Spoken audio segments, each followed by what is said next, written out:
어떻게 강의 들어보시니까 부자 되실 수 있을 것 같아요? 되게 어렵습니다. 되게 그렇게 쉽게 생각하시면 안 돼요. 근데 어렵다는 것은 일이 힘들다거나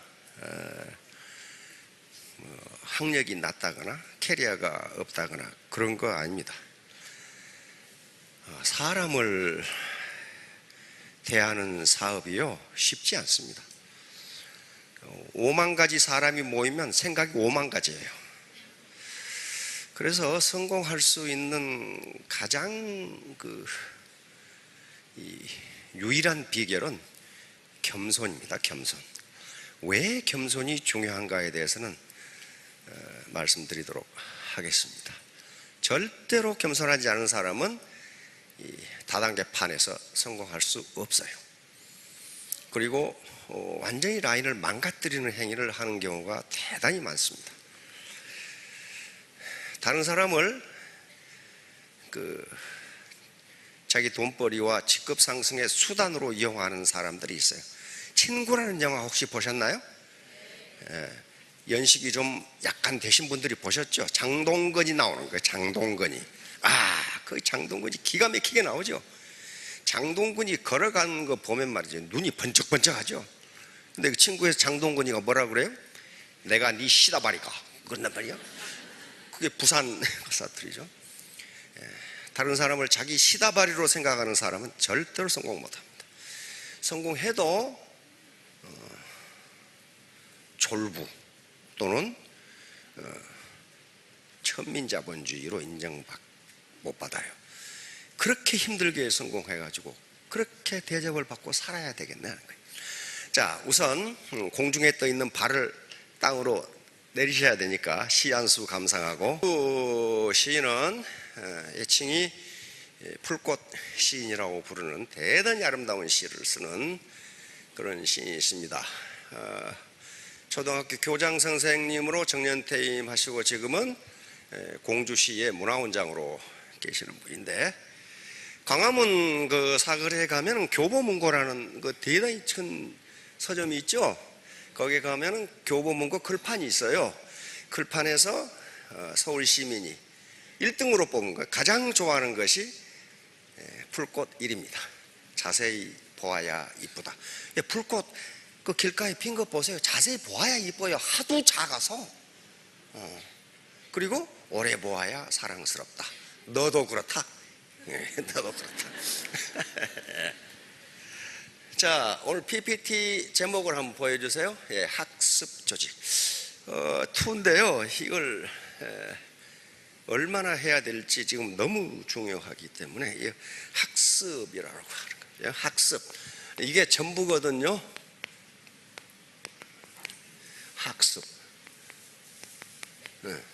이 학은 배운다는 것이고, 습은 익힌다는 겁니다.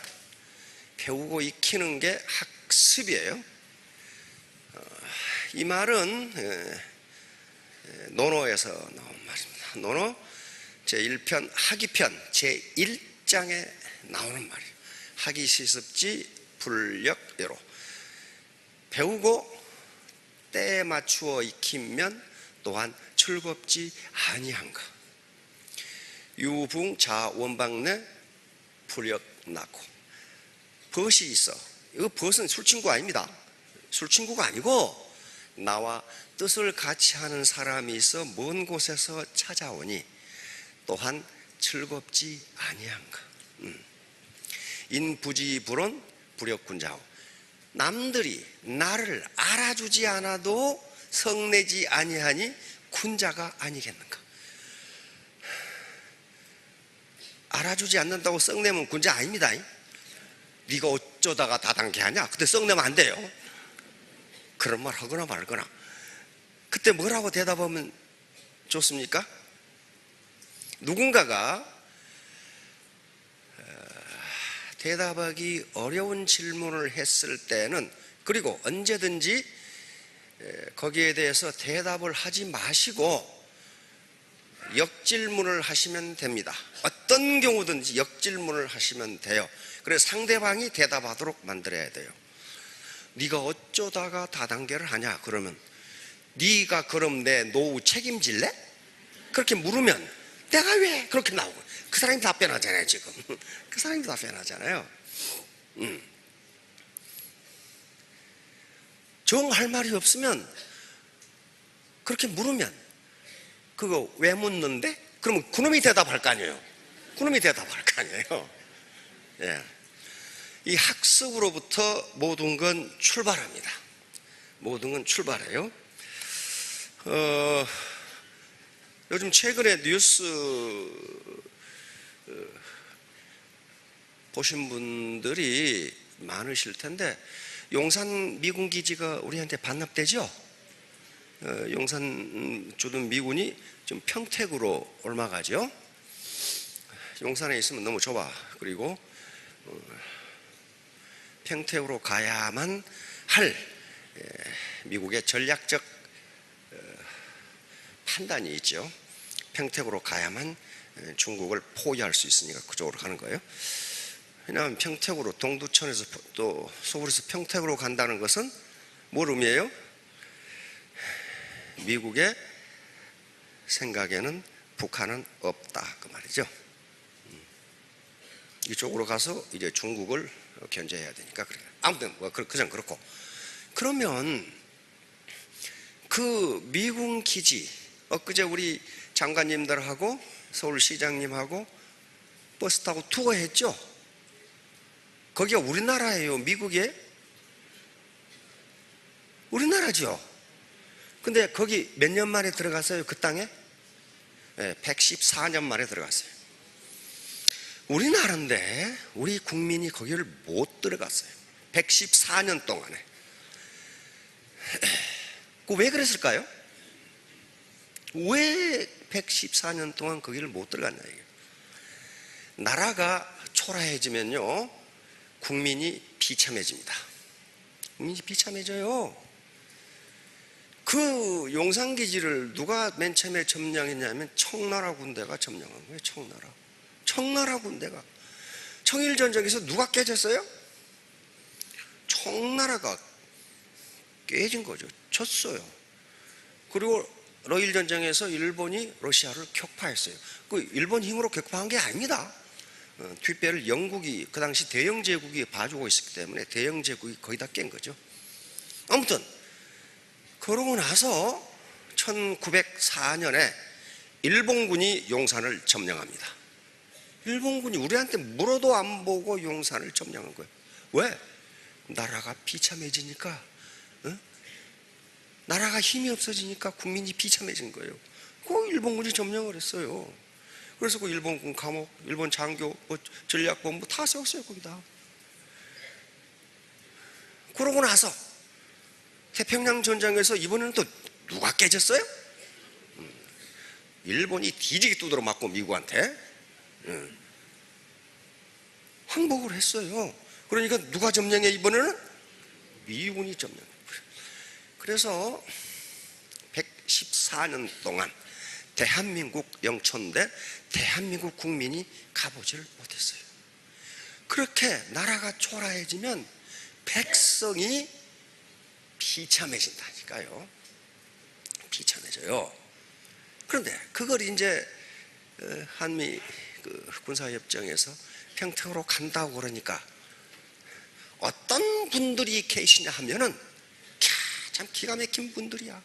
거기다 아파트 지어서 팔자 이거야. 그게 어떤 땅인데 거기다 아파트를 지어서 팔자 이거야. 다행히 그런 세력을 물리치고 국가 공원으로 만들자. 이게 지금 힘을 얻고 있습니다. 아직도 아파트를 지어서 팔자고 하는 인간들이 있다니까요. 그러면 왜 그렇게 비참하게 되었는가를 아셔야 돼요. 이건 나라의 문제가 아니고 나는 그러면 어떻게 해야 비참해지지 않을 것인가를 생각하셔야 돼요. 그렇죠? 19세기 중엽에서 19세기 말에, 그러니까 벌써 서양은 18세기 중엽부터 뭐가 시작됩니까? 영국에서 산업혁명이 시작돼요. 그 말 들어보셨죠? 막 그런 게 있었어요. 아무튼 산업혁명이 시작돼요. 18세기 중엽부터 100년간 산업혁명이 진행됩니다. 근데 그 산업혁명이 일어나기 전에, 산업혁명이 어느 날 갑자기 눈 떠보니까 일어났다, 그렇게 안 돼요. 그렇게 안 된다고요. 그 전에 상업혁명이 있었고, 대항해 시대, 배 타고 해외로 나가는, 그래서 식민지를 개척하는 대항해 시대가 있었어요. 그러면서 농업혁명이 일어나고, 농업자본과 상업자본이 산업자본으로 전환되는 과정이 산업혁명입니다. 산업혁명 괜히 일어난 게 아니에요. 자본이 축적되고 기술과 지식이 축적되면서 산업혁명이 일어났습니다. 그래서 동양보다 서양이 산업혁명을 먼저 완성했기 때문에 어떻게 됩니까? 어떻게 돼요? 동양은 지난 200년간 서양의 지배하에 들어갑니다. 지배하에 들어가요. 서세 동점 계속 들어가요. 그런데 산업혁명이 일어나면 그 국가는 어떻게 되느냐? 제국주의화합니다. 제국주의화해요. 반드시 제국주의화해요. 우리가 힘이 무척 세졌다, 그러면 우리는 가만히 있을 것 같아요? 대한민국은? 어딘가 옆에 놈 저거 두들겨 패가지고 뺏어야 되겠다, 그렇게 돼요. 이게 국제관계예요. 국제관계는요, 오늘부터 생각하시기를 대한민국만 빼놓고는 전부 도둑놈이다, 그렇게 생각하시면 돼. 아니 정말이에요. 국제관계는요, 대한민국만 빼놓고는 전부 도둑놈이다, 그렇게 생각하시면 돼. 왜? 힘 있는 놈이 잡아먹게 돼 있어요. 그게 국제관계예요. 사자하고 사슴하고 잘 지내는 거 봤어요? 절대로 가만두지 않아요. 배가 부르면 가만 놔둬. 그러다가 어느 순간에 잡아먹어버려요. 자, 그랬듯이 산업혁명을 완성한 서구 세력은 제국주의화합니다. 제국주의는 그 산업력을 앞세워서 상대방 국가의 통상, 개항을 요구하고 무역을 통해서 상호 이익을 보자 하는 건데, 사실은 산업혁명이 되지 않은 국가를 시장화하는 방법입니다. 시장, 그리고 원료 공급지로 삼는 게 제국주의 확장 과정이에요. 그게 19세기에서 20세기 초까지 계속되어 왔어요. 자, 그렇게 되니까 우리나라의 병인양요, 신미양요, 운양호 사건, 그 고등학교 때 졸면서 들어본 생각이 나시죠? 뭐 그런 게 뭘까? 이제 산업혁명을 완성한 서구는 해외 시장을 찾아야 할 필요가 있습니다. 상품 시장과 원료 공급지를 찾아야 돼요. 안 그러면 어떻게 되나요? 안 그러면 산업혁명이 완성이 됐어. 근데 해외 상품 시장과 원료 공급지를 못 찾으면 어떻게 되나요? 이 굉장히 이쁜 숙녀가 계시는데, 해외로 왜 그 사람들이 와서 우리 보고 항구 열어라, 문 열어라 그러겠어요? 물론 교역하자, 뭐 왜 그러겠냐고요. 산업혁명이 완성되면 지금까지 수공업이던 생산이 기계제 생산으로 바뀌어요. 그렇죠? 그러면 상품 생산량이 어떻게 되겠어요? 배틀로 아줌마가 앉아서 배 짜는 거 하고 방직기계로 막 짜는 거 하고 생산량이 어떻게 되냐고요. 기계제 생산이 엄청난 생산을 하게 돼요. 기계로 해버리니. 그렇죠? 그런데 생산량은 엄청나게 늘어나는데 팔리지가 않는다. 그럼 어떻게 돼요? 그 나라가 망해버려요. 그걸 공황이라고 그래요. 공황이 산업혁명을 완성하고 시장이 없으면요, 반드시 공황이 찾아와요. 그걸 공황이 찾아와서 망해요.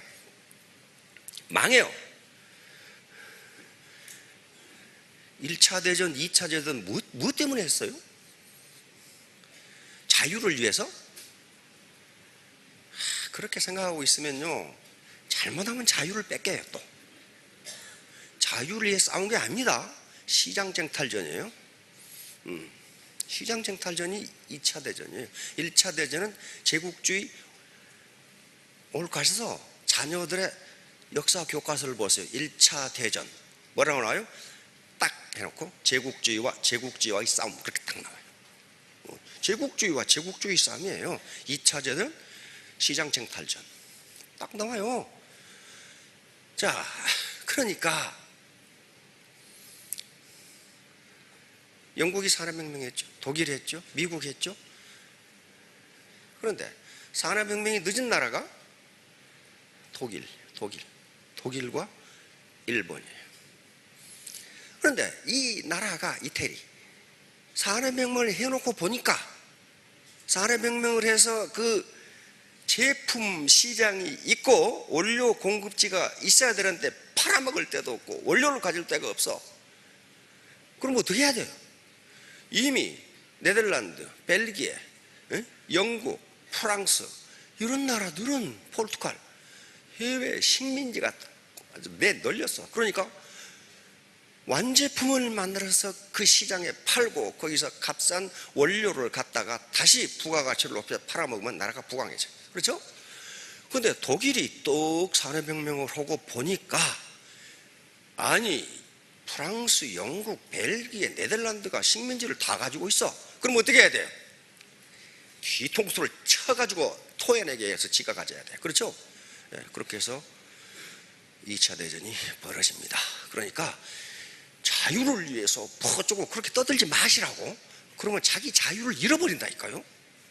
자, 그러면 동양을 보자. 이게 그거 놔두고 서양이 산업혁명을 완성하고 우리나라에 와서 뭐 강화도 사건, 운양호 사건, 신미양요, 병인양요 다 들어보셨죠? 프랑스 함대가 와서 강화도로 와가지고 통상하자, 조약을 맺자. 그러니까 우리는 어떻게 했어요? 대포를 쏘고 그래가지고 몽땅 쫓아내버렸죠. 그리고 대동강에 미국 배가 왔어요. 미국 상선. 그래서 우리 친선 조약 맺고 같이 이 무역도 하고 그러자. 그러니까 어떻게 했어요? 그 배 불태워버리고 선원들을 전부 사형시켜버렸죠. 그러고 나서 나중에 미국 군함이 또 옵니다. 그럼 미국하고 전투해서 우리가 졌죠. 졌는데 어떻게 했습니까? 나라를 개방했어요? 문을 닫았어요? 문을 닫아버렸어요. 더 닫아버렸어요. 그걸 보고 위정척사라고 그러는데,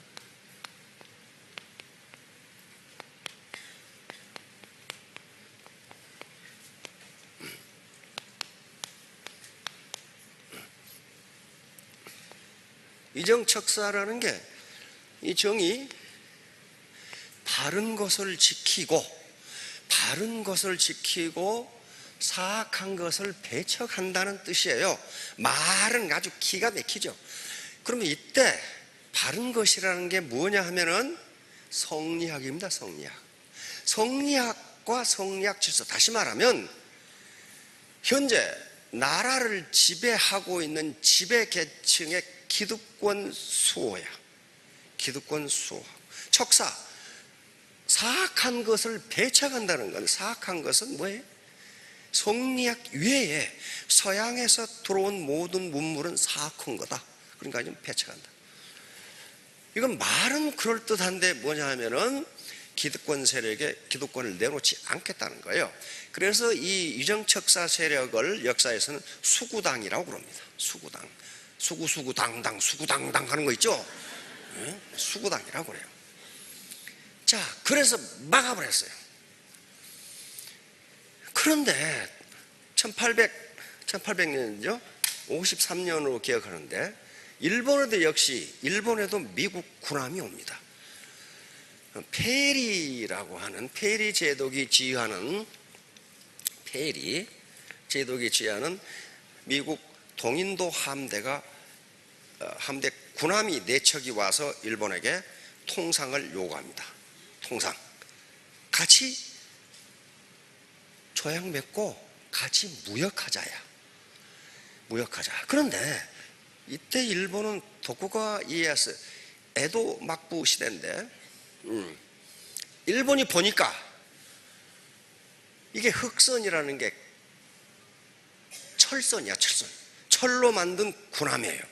우리는 그런 게 없었어요. 나무로 만든 그런 배, 판자로 만든 배밖에 없는데 철로 만든 군함을 가져온 거야, 미국이. 그리고 거기에 사거리가 우리가 가지고 있는 포보다 2배, 3배가 먼 대포를 전부 장착하고 있는 거예요. 그래서 일본은 도저히 서양과 싸워가지고는 이길 승산이 없다. 그게 맞죠. 그래서 1901년 뒤에 54년에 미국과 친선조약을 맺고 문호를 개방하고 근대화를 시작합니다. 우리는 이때 어쨌어요? 다 쫓아버리고 위정척사. 그래서 기존의 질서를 지키자. 기존의 지배구조를 그대로 유지하자. 성리학과 성리학 질서만 옳은 것이고 서양에서 들어온 모든 것은 사악한 것이니 막자. 그리고 척화비를 세우고 난리 법석을 떨었죠. 자, 그렇게 해서 일본은 드디어 1886년이라고 기억되네. 이때 메이지 유신을 단행합니다. 메이지 유신 들어봤죠? 명치 유신이요. 명치 유신을 단행하면서 일본의 산업혁명이 시작됩니다. 자, 40년 만에 산업혁명을 완성한 일본은 어떻게 하겠어요? 어떻게 되겠어요, 이제? 엄청나게 늘어나는 생산물의 시장을 찾아야 돼. 원료 공급지를 찾아야 돼. 그걸 어디서 찾아요? 조선. 이거 먹음직하거든. 그래, 조선을 잡수려면 누구를 쫓아내야 돼? 청나라를 쫓아내야 돼. 청나라 군대가 여기 와 있어. 그러니까 청일전쟁은 전쟁을 어디서 했어요? 청나라에서? 일본에서? 조선에서 했어. 그러니까 이 고래 싸움에 사고 등 터지는 거예요, 이거. 우리 땅에서 전쟁을 했다니까. 왜? 나라가 허약하니까 백성이 비참해지는 거예요. 주끼리 조선을 누가 먹을 것인가를 놔두고 싸우는데 조선에서 싸움을 했다니까. 그리고 청나라가 졌어. 그리고 로일전쟁을 또 했어. 또 일본이 이겼어. 영국이 뒷배를 계속 봐주고 있었거든. 영국이 뒷배를 계속, 영국이 일본 뒷배를 봐줘요. 이거 칫솔 팔아서 돈 버는 거는 전혀 관계가 없는 것 같은데 관계가 있거든요, 지금. 왜 영국이 뒷배를 봐주냐고. 지금 일본 뒷배는 누가 봐주고 있어요? 미국이 봐주고 있죠. 영국이 미국한테 인계했거든요. 저거 뒷배 좀 봐줘. 영국은 그 당시 대영제국은 세계의 경찰국이었어요. 그러므로 영국이 늘 견제하는 것은 러시아가 극동으로 내려오는 걸 막아야 돼. 러시아가 내려오는 걸 막아야 돼. 근데 극동이, 조선이 영국에서 너무 멀어. 그러면 이걸 변방이라고 해. 변견을 길러야 돼. 변견이 뭐예요? 똥개가 아니고 변방에 개를 피울 필요가 있어요. 그래서 영국은 일본을 변견으로 채택하고 찢어 이걸 뒤에서 전부 조정을 합니다. 그래서 청일전쟁, 로일전쟁이 이깁니다. 왜? 일본의 산업혁명 과정을 보니까 뒷배를 봐줘도 되겠는 거야. 근데 조선은 뭐하고 있어요? 문 닫고 위정척사하면서 성리학적 질서, 구지배 체제를 그대로 유지해. 이거 안 되는 거야. 무슨 기술이 있어야 뒷배를 봐주든지 말든지 그러지. 그래, 결국은 이때부터 산업혁명을 시작한 일본은 40여 년 만에 산업국가가 됩니다. 그러면 쏟아져 나오는 제품을 팔아먹을 시장이 있어야 돼. 그게 어디에? 조선이야, 조선. 그리고 조선에서 뭘 가지고 가? 쌀을 가지고 가는 거예요. 왜? 그 물건을 세계 시장에 내다 팔려면은 임금이 높으면 안 돼요. 그렇죠? 임금이 높으면 가격 경쟁력이 없어. 그러면 임금을 싸게 주려면 뭐가 싸야 돼요? 쌀값이 싸야 되잖아요. 그래야 그걸 먹고 살 거 아니야, 노동자들이. 그래서 조선에서 쌀을 갖다. 우리 어르신들은 그때 기억나시죠? 군산에서 목포에서 쌀 엄청나게 실어갔어요. 강경 거기 있잖아, 강경 거기서 다 실어가서. 왜? 일본의 쌀을 노동자들에게 싼 값으로 공급해야 일본의 제품 가격을 싸게 할 수 있고 세계 시장에서 경쟁이 돼요. 자, 그러니까 결국은 1904년에 그 용산기지를 일본이 점령해서 일본의 감옥 만들고 일본의 장교들 전략회의 만들고 다 일본 시설이고요. 점령해버린 거예요. 결국은 1910년에 조선을 잡수입니다. 그렇죠? 조선을 잡숴요. 이제 주권도 없어져 버려. 거의 아주 그냥 날로 잡숴. 날로. 털도 안 벗고 그냥 날로. 아무것도 없거든. 아무것도 없어요. 그러다가 그것만 가지고는 안 돼. 일본의 산업혁명의 생산물을 처리할 시장이 조선 가지고 너무 작아. 그래서 어디를 잡습니까? 다시 1937년에 만주 사변을 일으켜서 만주국을 세웁니다. 만주국을 세워요. 허수아비 정권을 세우죠. 거기에 청나라 마지막 황제인 선통제 부인을 갖다 거기 앉히죠. 만주국 황제로. 그래놓고 부인에게는 계속 마약을 먹여서 마약 중독자를 만듭니다. 그게 일본의 관동군들입니다. 관동군이 그 일을 했어요. 그래서 만주를 장악하고 나서 조선 반도 가지고는 시장이 안 되니까 어디를 잡숴야 되나? 예? 러시아를 어떻게 먹어요? 그거 못 먹어. 러시아는 못 먹어요. 러시아를 먹었다가는 영국, 프랑스가 가만 안 있어요. 왜냐하면 영국, 프랑스, 유럽 사람들이 러시아는 자기가 먹으려고 생각하고 있는데 일본이 먹으면 뒤지게 두드러 맞고 다 토해내야 돼. 못 먹어, 러시아는. 그러니까 어디를 먹어야 돼? 중국을 먹어야 돼요. 그게 중일전쟁입니다. 1937년부터 벌어진 중일전쟁이에요. 만주사변은 1931년에 일어났고 중일전쟁이 일어나는 거예요. 중국을 통째로 잡수겠다 이거예요. 통째로. 그러면 시장이 엄청 커지니까. 그런데 미국이 가만히 보니까 먹어도 너무 많이 먹거든. 아니 미국 몫은 놔두고 자셔야 되는데 저 새끼가 너무 많이 먹어. 옛날에 조선을 일본이 잡수겠다고 그랬을 때는 가스라 테프트 조약에 의해서 미국은 어디를 잡수기로 했어요? 필리핀을 잡수잖아요. 필리핀은 원래 스페인 식민지거든. 스페인 300년간 지배하고 있는 걸 뒤통수를 쳐가지고 스페인 쫓아내버리고 미국 여기 필리핀을 잡수잖아요. 그 대신 일본이 조선을 잡수는 것을 간섭하지 않겠다 그런 말이에요. 대한민국만 제외하고는 전부 강도들이다 그렇게 생각하시라 그랬죠. 그때 우리 고종 황제께서 미국에 계속 좀 도와달라고 편지를 보내고 사절을 보내고 그랬어요. 당신들이 우리를 도와주지 않으면 우리가 지금 망하게 생겼다. 근데 미국은 어떻게 했어요? 콧방귀도 안 꼈어. 왜? 이미 일본이 조선을 잡숫고 미국은 필리핀을 드시기로 약속을 했거든. 근데 우리는 국제정세에 까막눈이니까 몰랐던 거지. 그런데 일본이 조선 만주를 먹고 중국까지 먹으려고 그러니까 미국이 가만히 보니까 너무 과식하네. 그렇게 된 거야. 과식하네. 그러니까 미국이 석유를 끊어버립니다.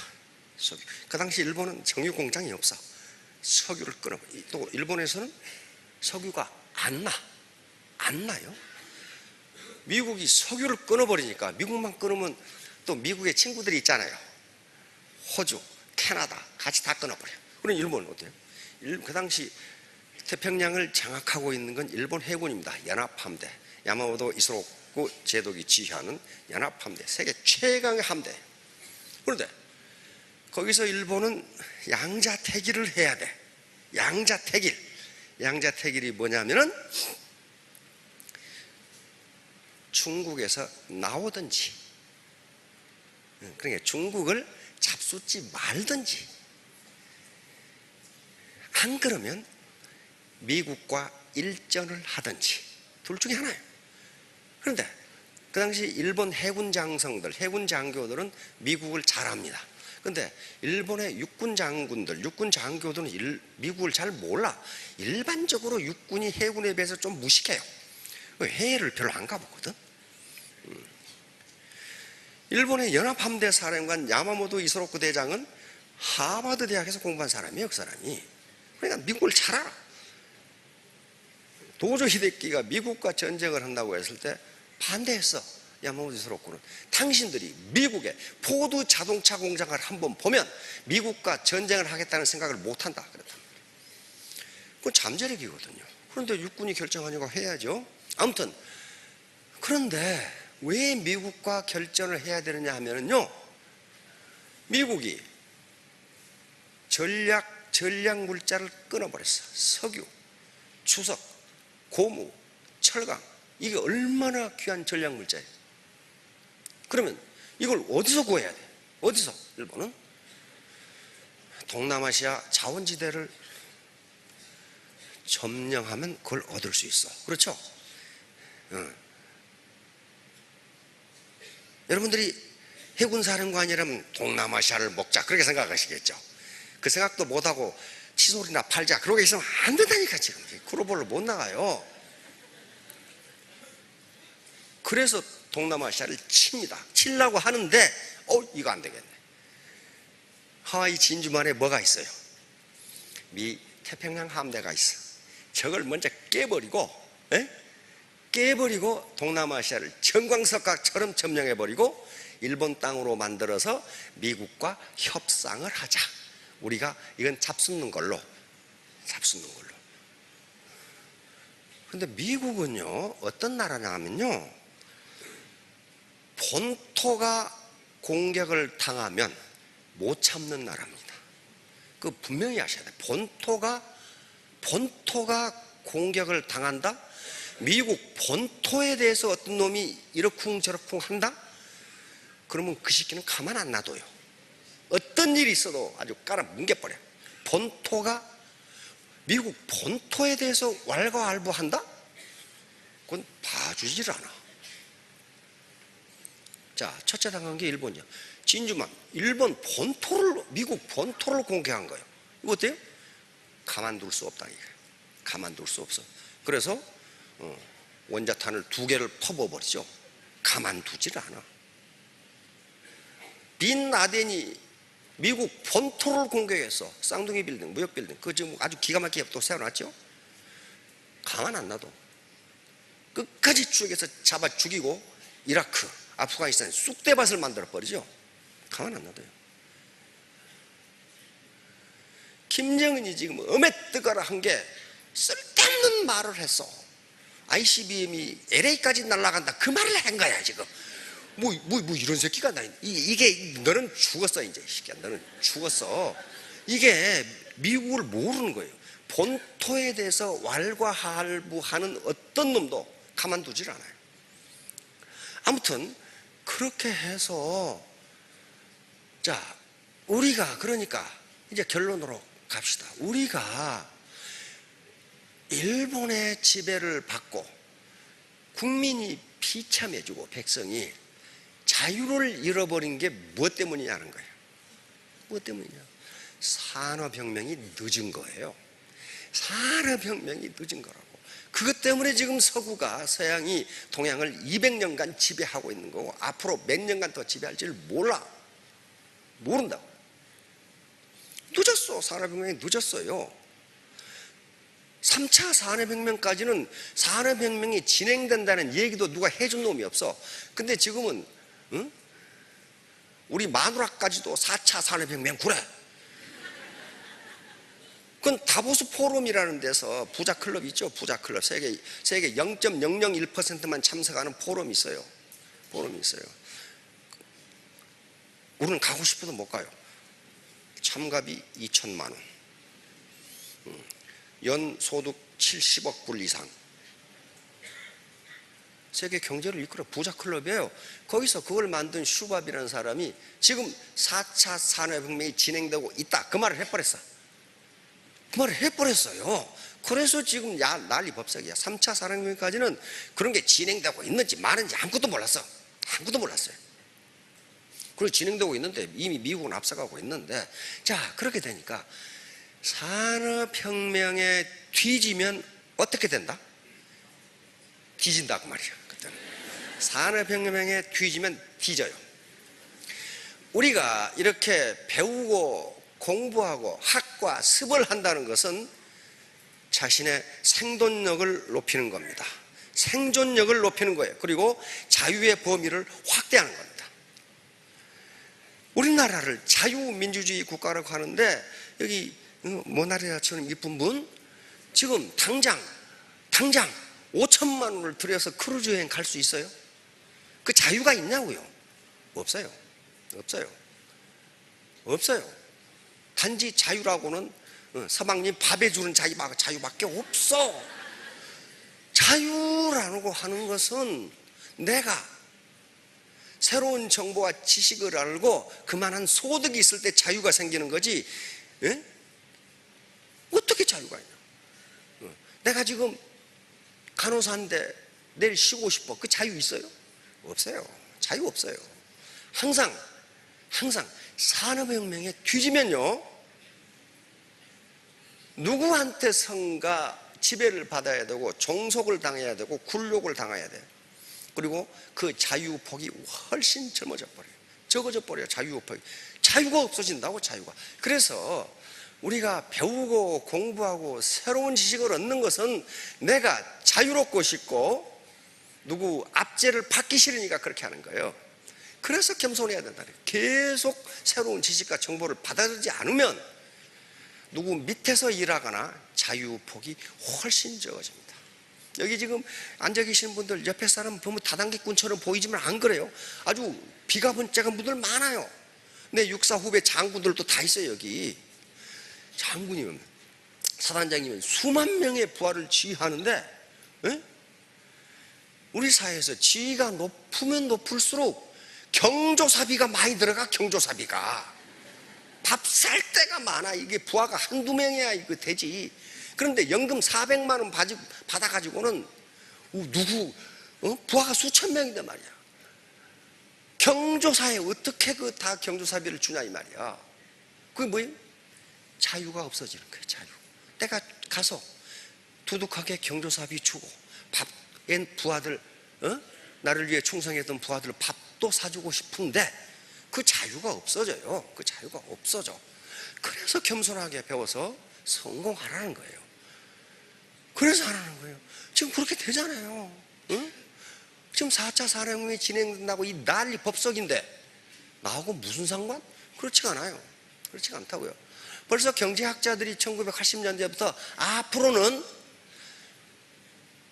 한계비용, 그 경제학 용어인데요.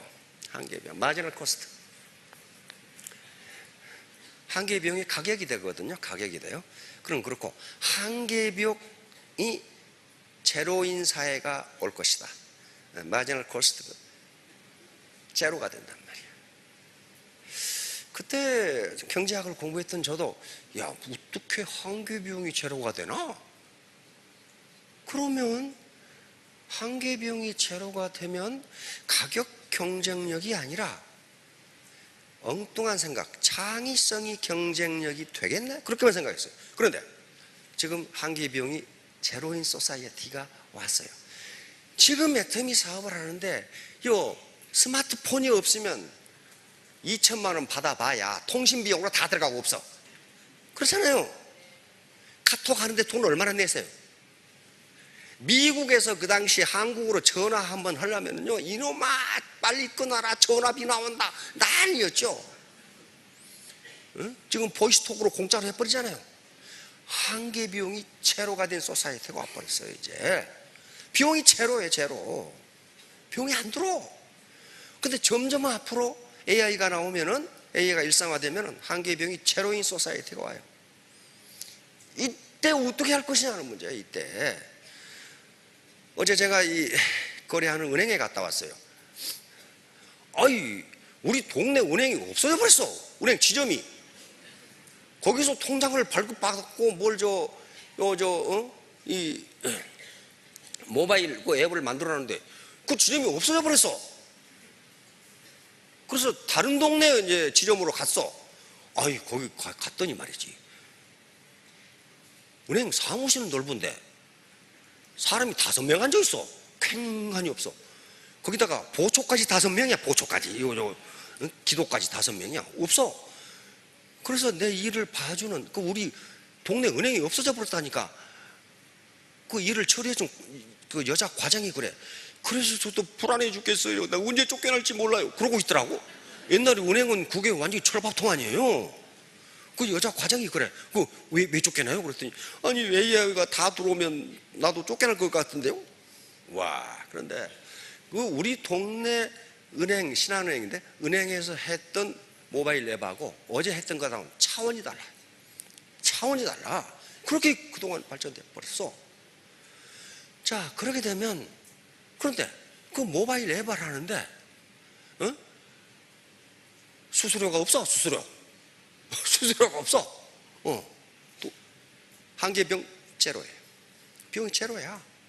그러면 어떻게 앞으로 이 경쟁사에 살 것이냐? 그건 자기가 창의성을 개발하는 수밖에 없어요. 영감이라고 해요.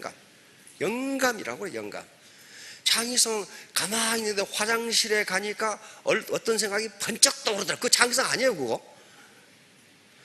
왜 화장실에 가면 그 생각이 번쩍 떠오르냐?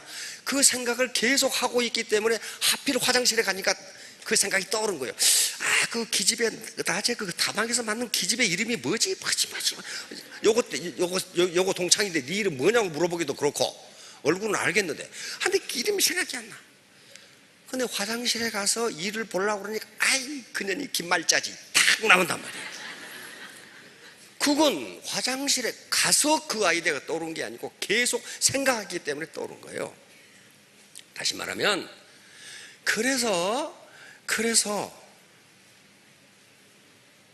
학과 습으로부터 출발해야 되는 게, 여러분, 중국이 지금 건설하려고 하는 사회가 어떤 사회라고 그랬죠? 혹시 신문에서 보시는 대동사회라고 하는 사회입니다. 대동사회. 그래서 이것을 대동사회, 이것을 2050년까지 대동사회를 만들겠다. 지금 사회를, 이보다 한 단계 낮은 사회를 소강사회라고 그러는데, 소강사회. 시진핑이 중국은 소강사회에 접어들었다고 이야기합니다. 이보다 한 단계 낮은 사회를 온포사회라고 그러는데,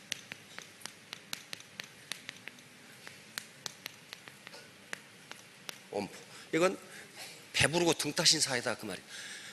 자, 등소평이 1978년에 개혁개방을 시작합니다.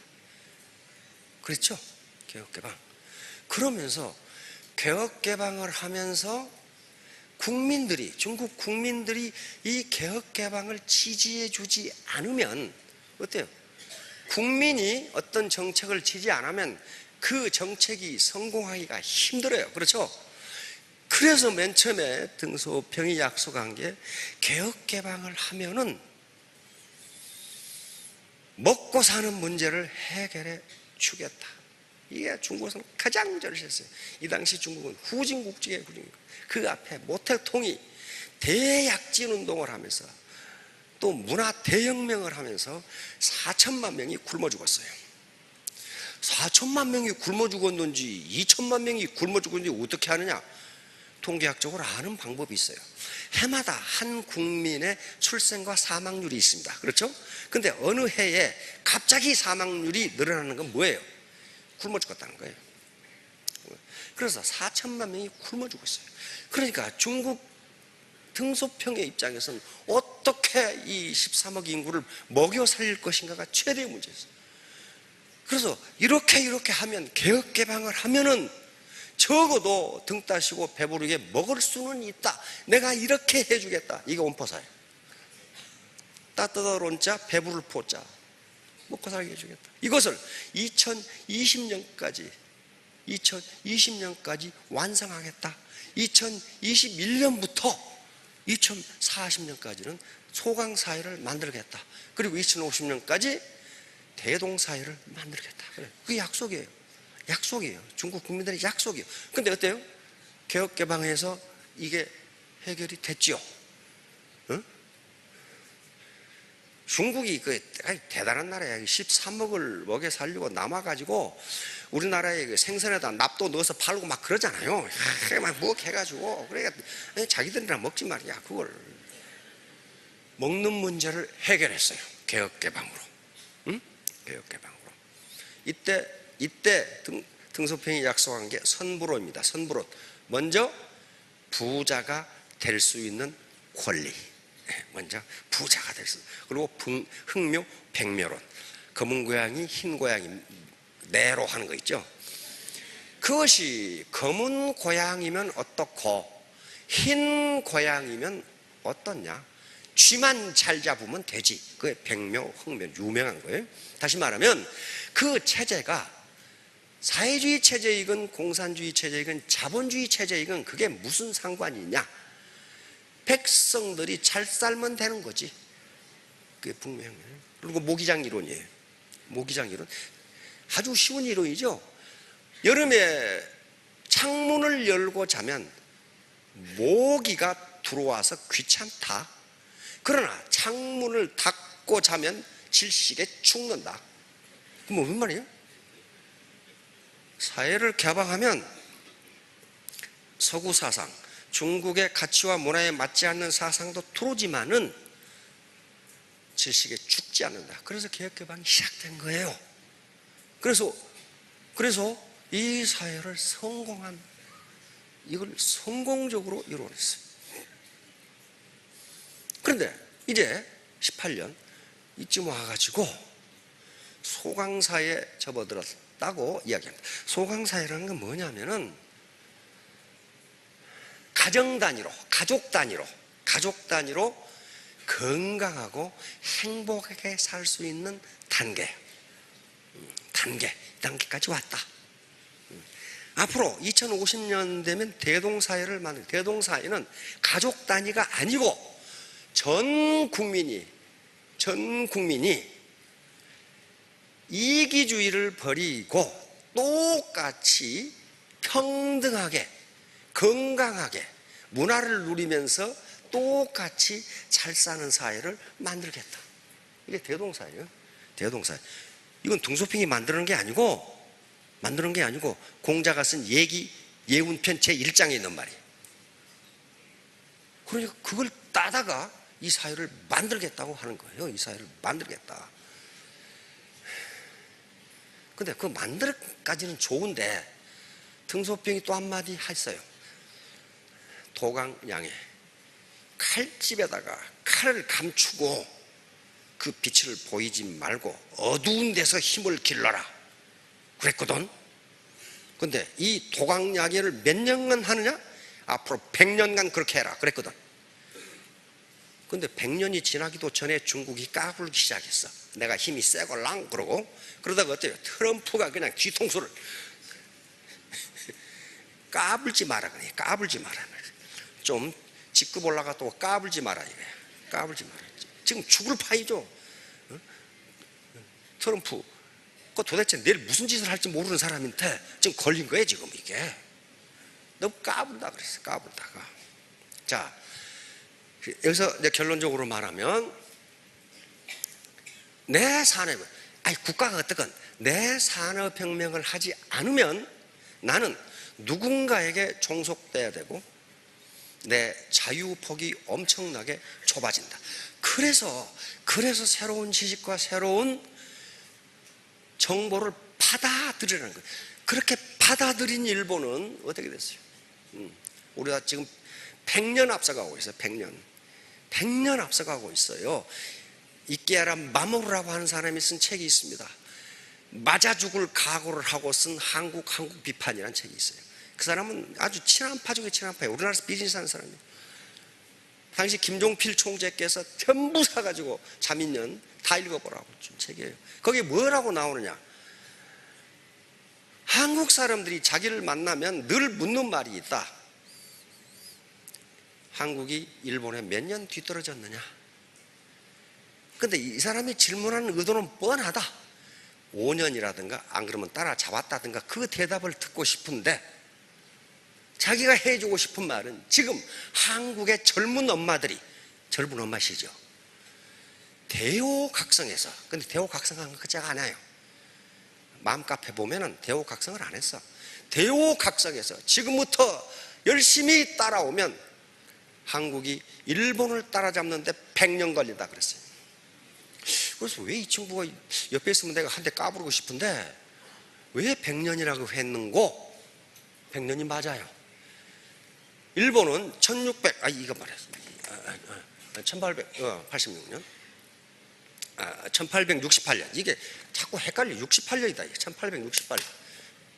또 인터넷 찾아보고 틀리다고 한 사람 틀림이 나타날 거예요. 1868년에 산업혁명을 시작했습니다. 그렇죠? 우리는 언제 했습니까? 산업혁명 언제 했어요? 1960년대 제1차 5개년 계획이 시작돼요. 딱 100년 걸려요. 100년이었어요. 이국종 교수께서 아이고 이렇게 우리나라는 문제가 많은지 모르겠습니다. 영국 캠브리지 대학 교수한테 가가지고 자기 지도교수한테 가가지고 그랬더니 그 교수가 하는 말이 이보게 이 교수 영국이 이렇게 되는데 400년이 걸렸다네. 한국 앞으로 200년은 더 기다리게. 여러분 무슨 소리인지 알겠죠? 우리 국민은 세계에서 가장 높은 수준을 가지고 있는 국민인데 이게 2등에서 1등으로 가려고 그러니까 이 갭이 엄청나게 어렵다는 거예요. 이걸 겸손하게 일본처럼 문을 열고 받아들이지 않으면 200년이 더 걸릴지도 몰라요. 그런데 우리는 서양이 300년간 200년 내지 300년간 했던 일을 50년만 해냈어요. 그렇죠? 그러니까 그렇게 안 기다려도 되는 것 같아요. 40년만 기다리면 될 것 같아요. 40년만. 자, 3년 후 5년 후에 모두 로얄 마스터 되시기 바랍니다. 예, 감사합니다.